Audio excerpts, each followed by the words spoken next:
5 hal yang belum pernah Allah berikan kepada umat sebelum umat Muhammad.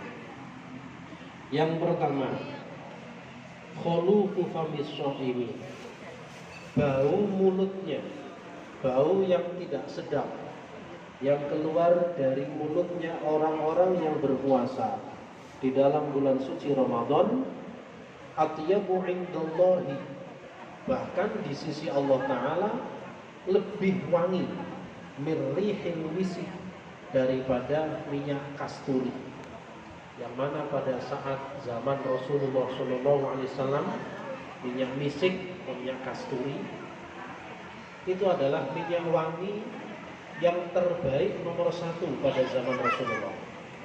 Beda kalau sekarang ya. Sekarang ini minyak wangi sudah berapa macam minyak wangi. Ada minyak wangi malaikat subuh. Mungkin ada pula minyak wangi malaikat maut, mungkin.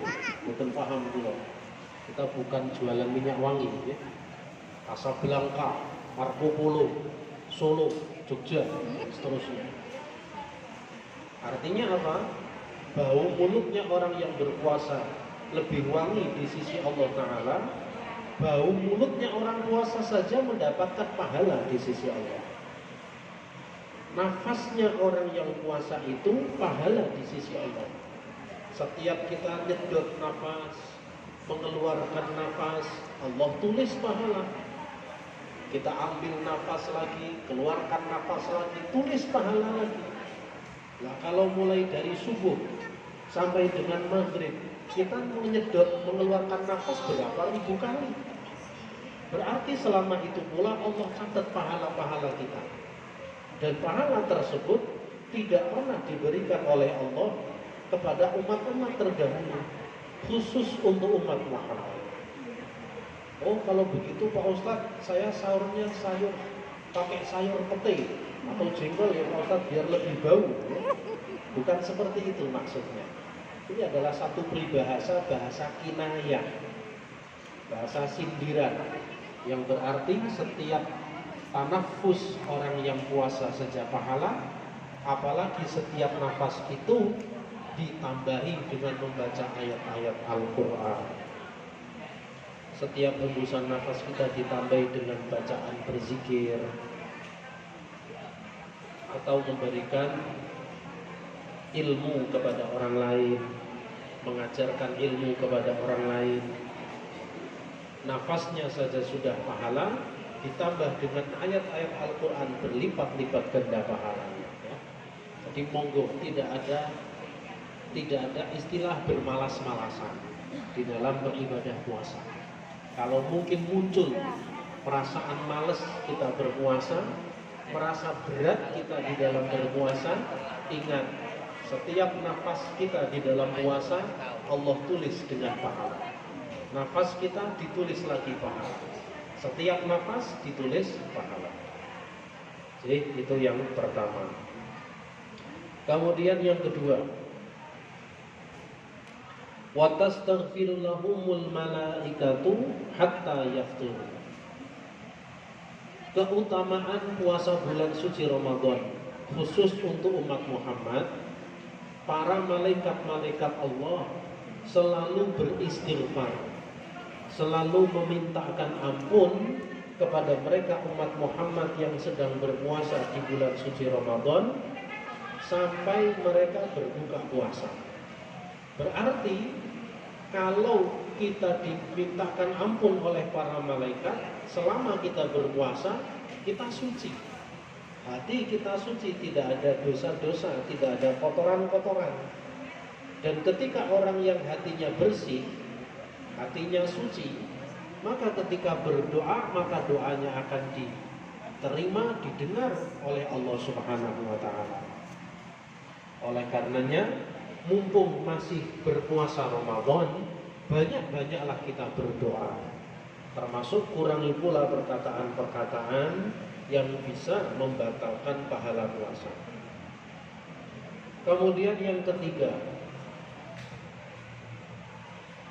wa tasfadu fihi maraddatu syayatin fala yakhlisuna fihi ila ma kanu yakhlisuna fi ghairihi. Yang ketiga, keutamaan puasa Ramadan khusus untuk umat Muhammad. Para setan-setan akan dibelenggu oleh Allah Ta'ala, dan mereka tidak bisa lepas dari belenggu tersebut sebagaimana mereka terlepas dari belenggu-belenggu di luar bulan suci Ramadan. Karena di dalam bulan suci Ramadan kemaksiatan itu bisa diminimalisir. Di dalam bulan suci Ramadan kita semua tidak makan, dan banyak kemaksiatan itu terjadi karena faktor makanan. Banyak kemaksiatan yang terjadi karena hanya faktor makanan. Ke pasar beli beras, ya, beras yang bagus harganya mahal, beras yang di bawahnya harganya juga masih mahal. Kemudian di pasar tawar-menawar harga beras.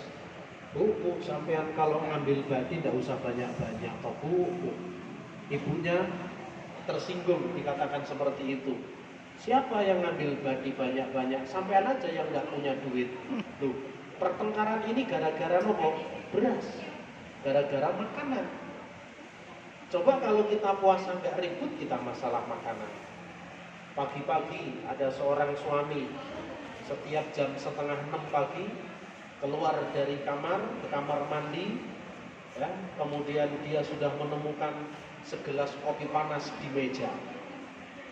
Suatu ketika istrinya kecapean, lupa nggak buat kopi panas. Suaminya marah-marah, "Loh ibu, mana kopi saya? Kamu kalau nggak seneng sama suami bilang aja terus terang." Ibunya nggak terima, bapak ini nggak ngerti kalau istri capek. Ribut gara-gara masalah minuman. Coba kalau puasa, nggak ada istilah kopi pagi jam 5:30, nggak pernah ribut.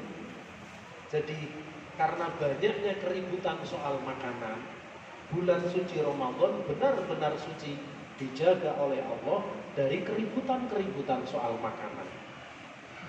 Itulah termasuk takwil syaitan-syaitan dibelenggu di dalam bulan suci Ramadan. Karena bulan suci Ramadan banyak manusia-manusia yang belajar bersabar. Mereka tahu kalau Ramadan, kalau puasa emosinya tidak bisa dikendalikan, ya akan sayang sekali puasanya. Malaikat nanti tidak mau membacakan istighfar kepada mereka.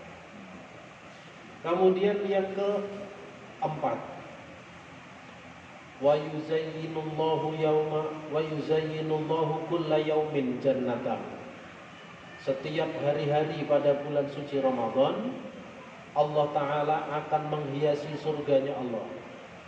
Wa yaqulu, kemudian Allah berfirman kepada surga, yushiku ibadiyas salihun an talqa anhumul mu'natu wal adha wa yasiru ilaik.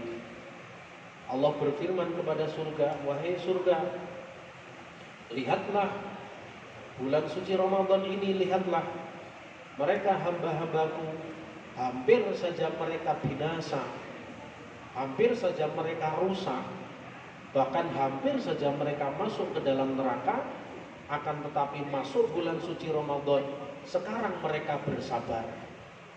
Mereka mampu menahan diri dari waktu subuh hingga waktu maghrib. Mereka mampu nggak makan, nggak minum. Mereka mampu menahan diri dari badan yang lemes, ya. Mereka mampu menahan amarahnya, mampu menahan maksiat lisannya, matanya, tangannya, kakinya, dan lain sebagainya. Sehingga mereka yasiru ilaik, mereka akan aku masukkan ke dalam dirimu, wahai surga. Karena sabda Nabi, tidak ada balasan yang patut bagi orang penyabar kecuali hanyalah surganya Allah Ta'ala. Jadi semakin tinggi derajat seseorang di dalam kesabaran, maka semakin tinggi pula derajatnya besok di dalam surganya Allah. Lalu yang kelima, wa yaghfiru lahum fi akhiri lailatin, dan ketika di akhir waktu malam. Akhir waktu malam itu berarti pada waktu sahur, ya. di akhir waktu malam adalah waktu sahur. Mereka akan diampuni dosa-dosanya setiap hari oleh Allah Ta'ala. Maka sahabat bertanya, ya Rasulullah, apakah itu Lailatul Qadar? Maka Rasulullah SAW menjawab, lah bukan. Allah ampuni dosa mereka bukan Lailatul Qadar saja. Walakinil amilu innama yafa ajruhu idza qada amaluhu. Akan tetapi yang namanya seorang pekerja akan diberikan upah pekerjaannya itu setelah pekerjaannya selesai. Sebagaimana Allah berikan ampunan kepada mereka setelah mereka selesai berpuasa. Berarti secara lahiriah puasa itu dimulai dari setar waktu subuh, selesainya waktu maghrib, namun pahalanya belum selesai dicatat oleh Allah Ta'ala. Pahalanya masih ditulis waktu sholat jamaah di dalam berpuasa, malam harinya, siang harinya, sampai puncaknya nanti pada saat waktu sahur. Ketika kita makan sahur, makan kita saja mendapatkan pahala. Ya. Bayangkan makan saja dapat pahala. Berbuka puasa dapat pahala. Makan sahur dapat pahala. Apa enggak enak bulan suci Ramadan itu? Kecuali sambil makan sahur sambil ngerumpi, beda lagi kalau itu. Ya. Makannya ibadah dikotori dengan ngerumpi. Oleh karenanya ketika kita makan sahur kurang lebih jam 3 atau jam setengah 4 itu, mungkin di masjid-masjid di sekitar kita akan dikumandangkan bacaan-bacaan tarhim. Ya, tarhim itu isinya adalah kumpulan bacaan ya arhamar rahimin. Seperti halnya tasbih, itu kumpulan dari bacaan apa? Subhanallah, subhanallah, maka disebut dengan tasbih. Tahmid, kumpulan dari alhamdulillah, alhamdulillah, maka disebut tahmid. Takbir, Allahu Akbar disebut takbir. Tahlil, la ilaha illallah, la ilaha illallah disebut tahlil. Begitu juga dengan tarhim, kumpulan ya arhamar rahimin, ya arhamar rahimin, ya, disebut dengan tarhim. Adapun bacaan as-salatu wassalamu alaik itu pada dasarnya sebutan aslinya bukan tarhim melainkan bacaan taslim maupun sholawat dan salam kepada baginda Nabi. Hanya saja pada zaman-zaman akhir ini disebut pula dengan bacaan tarhim. Lebih baik kita makan sahur sambil mendengarkan bacaan-bacaan tarhim. Seperti di masjid kita ini, ya, di Masjid Agung Surakarta ini, setiap waktu-waktu sahur akan dikumandangkan oleh muadzin-muadzin terbaik Masjid Agung bacaan-bacaan tarhim, ya, minimal untuk membangunkan kita semua yang sedang tidur ataupun menemani kita di dalam beribadah makan sahur. Di dalam tarhim dibacakan hadis-hadis keutamaan sahur. Wasaharu fa inna fis sahuri barakah. Dibacakan hadis-hadisnya. Kemudian dimintakan doa. Ya arhamar rahimin, irhamna. Sambil menikmati santap sahur, sambil mendengarkan bacaan-bacaan doa. Nikmat sekali, ya. Itulah 5 hal Bapak Ibu keutamaan puasa yang diberikan oleh Allah Subhanahu wa taala di dalam bulan suci Ramadan yang tidak pernah Allah berikan kepada umat-umat terdahulu. Dan masih di dalam keutamaan bulan suci Ramadan, dalam satu hadis yang lain Rasulullah SAW bersabda, riwayat hadis dari sahabat Salman Al-Farisi radhiyallahu taala anhu. Khatabana Rasulullah sallallahu alaihi wasallam yauman akhir yaumin min Sya'ban. Pada hari terakhir bulan Sya'ban. Rasulullah Shallallahu Alaihi Wasallam berkhutbah. Nah, ini adalah hari-hari terakhir bulan Sya'ban. Khutbahnya Rasulullah itu mengingatkan sebentar lagi masuk bulan suci Ramadan.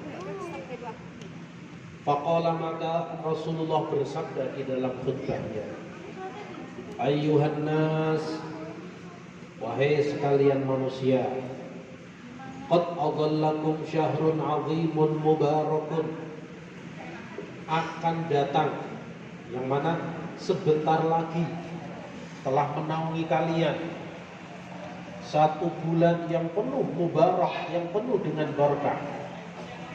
Syahrun 'azimun, bulan yang sangat agung. Syahrun fihi Lailatul Qadar, yang mana bulan di dalamnya terdapat Lailatul Qadar.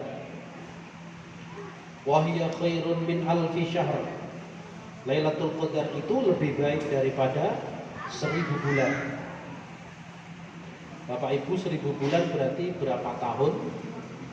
Kalau kita kalkulasi ya, ketemunya 83 tahun lebih 4 bulan. Itulah 1000 bulan. Syahrun faradallahu siyama, yaitu satu bulan yang Allah fardukan berpuasa di dalamnya. Wa ja'ala qiyama lailihi tatawwu'an, Allah perintahkan malam harinya untuk melaksanakan ibadah sunnah. Faman tatawwa'a fihi bi khaslatin minal khairi, maka barang siapa yang melaksanakan ibadah dalam bulan suci Ramadan satu kali, ya. Barang siapa melaksanakan ibadah sunnah di dalam bulan Ramadan satu kali, kaman adda faridatan fima siwahu, perbandingannya sama dengan melaksanakan satu kali fardu di luar Ramadan. Bapak Ibu, coba kita bertanya pada diri kita masing-masing, ya. Pernah atau tidak kita sebagai orang Islam ini, kita wajib sholat 5 waktu, pernah atau tidak sholat kita bolong? Kita jawab diri kita sendiri-sendiri. Sholat kita yang bolong itu bisa ditambal, sholat fardu kita yang bolong itu bisa kita tambal dengan banyak-banyak sholat sunnah. Nah, perbandingannya, sholat satu rakaat sholat fardu yang bolong bisa ditambal dengan sholat sunnah sebanyak 70 rakaat. Jadi kita sholat qobliyah, ba'diyah, sholat duha, tahajud, hajat 70 rakaat bisa untuk nambal satu rakaat fardu yang bolong. Oleh karenanya bandingannya sangat besar. Jadi monggo jangan sampai sholat fardu kita bolong, nambalnya susah. Nah, kecuali di dalam bulan suci Ramadan kita sholat sunnah satu rakaat di dalam bulan suci Ramadan. Contoh sholat sunnah witir satu rakaat di dalam bulan suci Ramadan, itu bisa untuk nambal satu rakaat fardu yang pernah ditinggalkan di luar Ramadan, ya. Oleh karenanya berkah sebanyak-banyaknya Allah anugerahkan Ramadan kepada kita.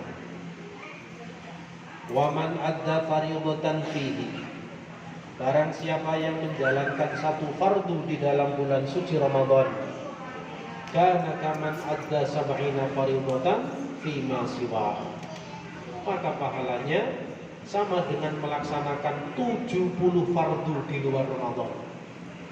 Kita sholat zuhur berjamaah siang hari ini, dapat pahala sholat zuhur satu, ya, berjamaah satu. Sedangkan ketika kita sholat zuhur berjamaah di dalam bulan suci Ramadan nanti, maka kita mendapatkan pahala 70 kali jamaah zuhur di luar Ramadan.